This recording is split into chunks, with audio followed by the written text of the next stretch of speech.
साथियों नमस्कार। एक बार फिर मैं आपके सामने उपस्थित हूँ एक नई वीडियो के साथ। आज हम बात करेंगे उत्तराखंड क्रांति दल के बारे में। उत्तराखंड क्रांति दल उत्तराखंड की एक क्षेत्रीय पार्टी है। उत्तराखंड क्रांति दल का जो योगदान है वो उत्तराखंड के निर्माण में अविस्मरणीय है। 1994 का जो आंदोलन था उत्तराखंड राज्य निर्माण के लिए, उसमें उत्तराखंड क्रांति दल ने बहुत ही महत्वपूर्ण भूमिका निभाई थी। अगर सही मायने में हम देखें तो 1994 का छात्र आंदोलन उत्तराखंड क्रांति दल के ही तत्वावधान में आयोजित किया गया था। वो आंदोलन क्यों किया गया था इसकी पृष्ठभूमि हम बाद में कभी चर्चा करेंगे। आज हम बात करेंगे उत्तराखंड क्रांति दल उत्तराखंड में सरकार बनाने में सक्षम क्यों नहीं हो पाया है। 25 वर्ष हो गए हैं उत्तराखंड को निर्मित हुए। इस वर्ष 9 नवंबर 2025 में उत्तराखंड को पूरे 25 वर्ष हो चुके हैं। लेकिन इन 25 वर्षों में उत्तराखंड क्रांति दल ने सबसे अच्छी जो उसकी परफॉर्मेंस थी, उत्तराखंड राज्य में जो विधानसभा चुनाव हुए उसमें 2002 में पहली बार जब राज्य के विधानसभा चुनाव हुए तो उसमें उसके 4 विधायक चुन के आए थे।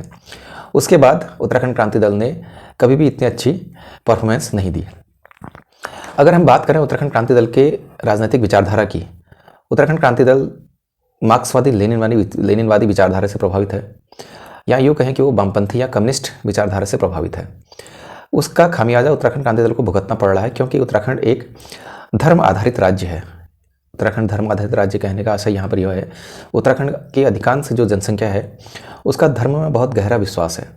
उत्तराखंड में धर्म से रिलेटेड बहुत ही महत्वपूर्ण तीर्थ स्थान हैं। हिंदू धर्म के यहाँ पर बद्रीनाथ है, केदारनाथ है, हरिद्वार है, जागेश्वर धाम है, कैंची धाम है, हेमकुंड साहिब है। तो ये सारे जो तीर्थ स्थान हैं ये विश्व प्रसिद्ध हिंदू तीर्थ स्थल हैं या सिख तीर्थ स्थल हैं। हेमकुंड साहिब में तो सभी जाते हैं, सिख भी जाते हैं, हिंदू भी जाते हैं। वैसे ही केदारनाथ में भी सिख जाते हैं, हिंदू जाते हैं, सभी लोग जाते हैं।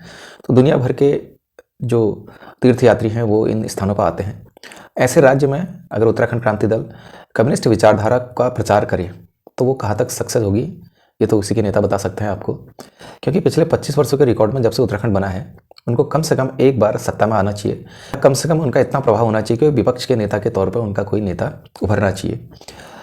तो पहली बात तो विचारधारा किस तरह की है, क्योंकि विचारधारा ही हमारी तय करती है कि हमारा राज्य का जो काडर है, हमारा जो एक्टिव वर्कर है वो कैसे काम करेगा। उत्तराखंड क्रांति दल के जो एक्टिव वर्कर्स हैं उनके पास 2 ही बातें हैं कहने के लिए जनता के सामने। एक तो भाजपा और कांग्रेस दोनों की आलोचनाएं करते हैं, वो उत्तराखंड के विकास की बात करते हैं। दोनों बातें अपने ऊपर सही हो सकती हैं, दोनों बातें हर पार्टी अपने विरोधियों की आलोचना करती है और विकास की बात करती है, हर कोई करता है ऐसा। लेकिन जब बात आती है उत्तराखंड क्रांति दल का कार्यरूप क्या होगा, उनका मैनिफेस्टो क्या होगा, वो किस कार्यक्रम के तहत उत्तराखंड का विकास करेंगे, तो इसके लिए उनके पास कोई ठोस कार्यनीति नहीं है। ये मैंने कभी नहीं देखा उनके कार्यपत्रक में या उनके मैनिफेस्टो में।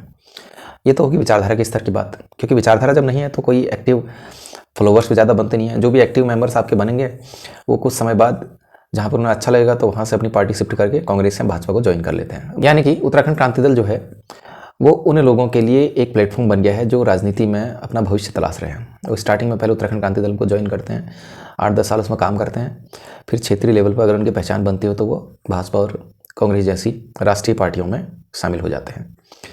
तो इसलिए उत्तराखंड क्रांति दल के पास कोई काडर नहीं है विचारधारा के स्तर की अगर हम बात करें तो। दूसरी प्रॉब्लम सबसे बड़ी उत्तराखंड क्रांति दल के पास क्या है कि उनके पास नेतृत्व का अभाव अभी दिख रहा है। एक समय था उत्तराखंड क्रांति दल में विपिन त्रिपाठी जैसे एक निष्ठावान व्यक्ति हुआ करते थे, एक प्रखर वक्ता थे, है ना, बढ़िया पत्रकार थे, उनका पर्यावरण के संबंध में बहुत गहरा ज्ञान था, उनके कई सारे अचीवमेंट थे। द्वाराहाट में उन्होंने इंजीनियरिंग कॉलेज अपने प्रयासों से खुलवाया, तो क्षेत्र की जनता में उनकी एक गहरी लोकप्रियता थी। काशी सिंह ऐरी जो 1989 का इलेक्शन हुआ उसमें वो दूसरे नंबर पर रहे, क्योंकि उस वक्त हरीश रावत 11,000 वोटों से जीते थे काशी सिंह ऐरी से, और 35,000 वोट रद्द कर दिए गए थे। ऐसा माना जाता है कि कांग्रेस ने ये चुनाव जो है उन्हें हराया था। उस वक्त कांग्रेस की सरकार थी केंद्र में, उन्हीं के तत्वावधान में चुनाव हुए थे, तो वो बात दूसरी है। लेकिन काशी सिंह ऐरी वो विधानसभा सदस्य भी रहे उत्तर प्रदेश विधानसभा में, तो वो काफ़ी प्रभावशाली नेता थे। उन्हीं का योगदान है उत्तराखंड क्रांति दल को आगे ले जाने में बहुत बड़ा। उनके बाद कोई ऐसे नेता नहीं हुए जो उत्तराखंड क्रांति दल को आगे ले जाए और उसको नेतृत्व प्रदान करें।